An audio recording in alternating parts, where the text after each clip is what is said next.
নমস্কার। উত্তমধম কবি সত্যেন্দ্রনাথ দত্ত।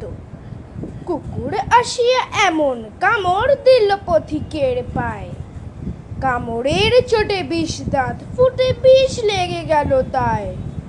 ঘরে ফিরে এসে রাত্রে বেচারা ভীষণ ব্যথায় জাগে, মেয়েটি তারই সাথে হাই জাগে শিওরে রাগে। বাপের এসে বলে ভৎসনা চলে কপালে রাখিয়া হাত, তুমি কেন বাবা ছেড়ে দিলে তাকে, তোমার কি নাই দাঁত? কষ্টে হাসিয়া আর্ত কইল, তুই রে হাসালি মুড়ি, দাঁত আছে বলে কুকুরের গায়ে দংশি কেমন করে? কুকুরের কাজ কুকুর করেছে, কামড় দিয়েছে পায়, তা বলে কুকুরে কামড়ানো কি রে মানুষের শোভা পায়? নমস্কার।